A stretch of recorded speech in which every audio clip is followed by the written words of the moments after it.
Hello everyone, my name is Kaushik and welcome back to Let Code. In our previous video, we have discussed how to find the unique ID using our Chrome extension. Today, we are going to see how to get all the attributes and build XPath based on the attributes. For example, if I go to this our Let Code website and if I go and inspect, here we can see that we are able to look at this ID using this target element called .id, right? So here we are using this target element, that is whenever we are going to do the mouse action and right click and click on this get XPath action, it is going to give us the target of that particular element. Now based on that we are able to fetch the tag name as well as the ID, and based on that ID value we are building the XPath using this get count of XPath. That means we are checking this if the ID value is unique in the DOM. So if it's unique we are just displaying, or else we are saying that it's duplicate. So that means that we are not going to use that for sure. Similarly, we are going to find for different attributes like type, placeholder, name, or whatever it is going to be, right? Because we cannot say like always that there will be ID, class name, placeholder, or something like that. It is going to be different for each and every browser, I mean every website. So of course we have to do this in dynamic way, right? So of course what are the like whatever or wherever I'm going to click on this get XPath, I want to fetch that all the value, right? So that is what we are going to do now. So before that, the simplest way to explain that, I think, let me just copy this, and here I can use this copy.js path, right? So this is basically like query selector. So this is going to give you the I based on this ID, it is going to give us, right? Now let me store this in a variable. So var maybe a equal to this one, and here I'm going to say a dot attributes, right? So attributes, and this is going to give us a map kind of object, I can say, which is like if I expand here we can see this as ng content. This is Angular application, so of course we are getting that, and then we are getting this type, ID, placeholder, required autofocus class, and these are the 7 items are present within my element. So here we see ng content, type, ID, placeholder, so we are getting the same order and the same attributes, right?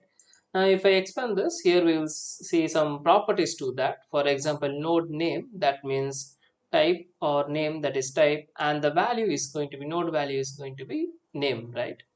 So here we can see the type equal to this type and name is this value, right? So attribute name and attribute value. Now suppose if I want to write text path for this, so what I'll do, let's take this as placeholder. So here I can say like, let me copy this thing. So here I'm going to say double slash input. So that is our tag name. And then square bracket at the rate, and here I have to give this. Now this is going to be one of one. So of course our XPath is unique in this particular web page. We are going to use the same this attribute concept here in our existing code. We are going to integrate this, and we are going to find XPath for all the attributes, right? So let me go back here, and here we are using this pass down, right? So this is our first executable function that is going to be get invoked by this listener, right? So within the listener we are passing this receiver, while receiver is this function, and here we are checking if the call is for get XPath. That is when I do right click and click on this get XPath, this is going to trigger, and there we are displaying some message like what the exactly message we are got. So if I go to my console, here we can see that this is the exact message we are getting, and then this is the first method which is going to invoke pass down, right? And this pass down, in our previous video we are able to find this ID. Now I'm just going to um, let me write it within this itself. Maybe in later on stages we will refactor the code, but for our learning purpose I'm going to just continue with the same code here. Let me add a function here. So here I'm going to say function add all XPath attributes, and let us give some data to this. So here I want to get the attributes first, and also I need the tag name. right? That is attributes is this. So a dot attribute, that means whatever the value we are going to click, from there we are going to get the attributes. And of course, to build the XPath, we also need this tag name, right? So I'm going to get that as an argument. Now within this, let us first try to print this. So here I'm going to call this function,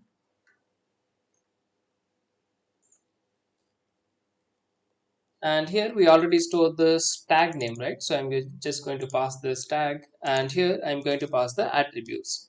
Now to pass the attributes, we have to use this target element, and here I have to say dot attributes, and let me store this in a variable. So let maybe attributes equal to this one, right? So I'm just going to copy and paste over here. So we are passing this, and within this add all XPath attributes function, we are going to write the actual logic.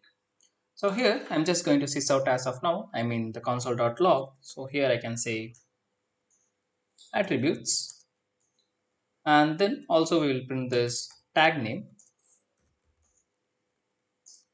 That's fine. Let me go to my browser, and here refresh and again refresh, and here if I go to this inspect, so in our console we have to get some message, right? So here we are getting this get XPath message from our background, and also here we can see that we got this entire node, right? So entire node with the entire attributes, we got this, and also we got this as our tag name. Now based on this, we are going to do the XPath. I'm going to use a concept called prototype. We'll talk about this maybe in some another video, but that needs some time to explain. So I'm going to skip that as of now, but surely we will talk about that maybe in some another video. So here I can say array dot prototype dot slice and dot call is the method. Within this, I have to pass my attributes. Now, this attributes is going to have the attribute name and as well as the attribute values, right? So slice means it is going to slice each and every attributes within this particular node. For example, if I'm going to do the slice here, it is going to give me this as my 0th value, the first value, and so on. That is actually here we can see this is my tag name. So that's not attribute, that's a tag name. And followed by each and everything is known as attributes and the value, right? So when we do the slice, it is going to split based on this particular values. So here slice is nothing but is the same like your split method in Java, I can say, but there is some technical differences. We will talk about this maybe in later on stages. So here I'm going to use the for each. So I iterate through each and every element, and this element that is going to be give us this attribute from this attributes, and here we are going to print that. So I can say like log and element.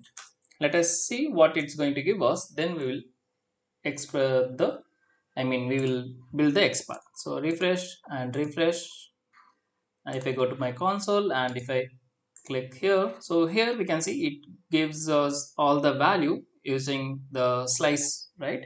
So from this map object we are able to get each and every attribute and the value by sliced. Now here using this I can of course build the XPath. So here I'm just going to write a simple logic as of now. Maybe in next video we will refactor this. So what I'm going to do is, let me get this as let temp, or let me just copy and paste. So I'm going to copy this entire thing here, and here I'm going to paste and let it be like temp. So Control D to select all those, and we can change in a single shot. And then here we have to give this not ID. So here we have to get the element dot name actually. So here I can say element dot name. So name is the property which is the attribute name, and here we have to pass the attribute value. So that is going to be element dot value. Now based on this temporary XPath, it is going to build and it is going to get the count of the number of XPath. So if it's going to be unique, that is 1, then it is going to give us that particular value, right? Or else it is going to give us the duplicate. So again I'm just going to copy and paste here, and instead of this we can make use of this, right? So here I can say tag name.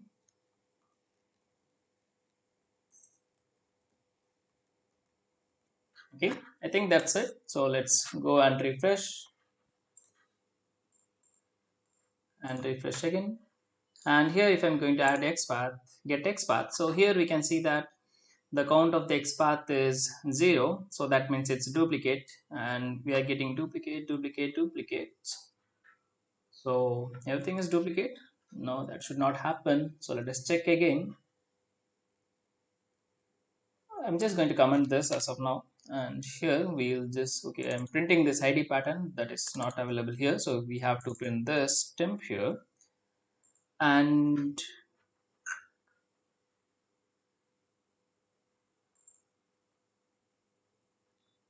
okay, so instead of star we can actually use this tag name. So here I can say just copy and paste, or let me type,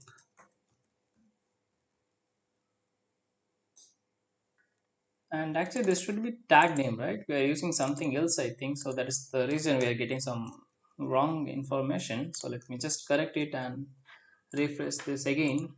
And here if I get XPath, now also we are getting this as duplicate everything, but we know that placeholder value is actually unique, right? So what we can do, how do we do debug? Okay, so we have to do the debug now. Let's go to this place here. So here we are getting this console.log, and here I'm going to just add a debug point, maybe here and here as well, right? Okay, so once I do right click and get XPath, here it is going to give me this. Now if I'm also on the stem, here I can see that input this value, so this is going to of course duplicate. So let's go to the next one, and here we are getting this ID, this is also duplicate I believe, and here also it's going to give us this value, and this is actually unique, but if we see the count it is giving us as 0, so that means something wrong with our XPath, right? So right click and evaluate text in console, so we'll get the actual text here. So let me bring up this up. So I'm just going to copy this. Okay, I got it, right? So here you can see we didn't give the at symbol, that is mandatory in XPath for attribute based, right? So that is the mistake we are doing right now. So I understood the concept, I mean the problem here. So I'm just going to back to my editor, and here I'm going to add this at symbol, and that's it, I think. Yes.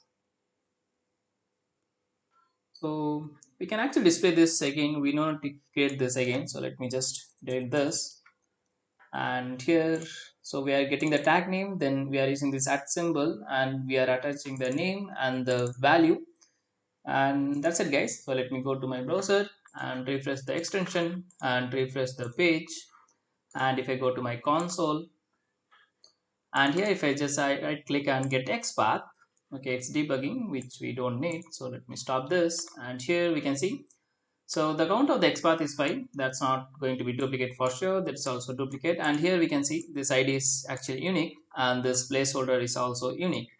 So it looks very clumsy. So we can display only the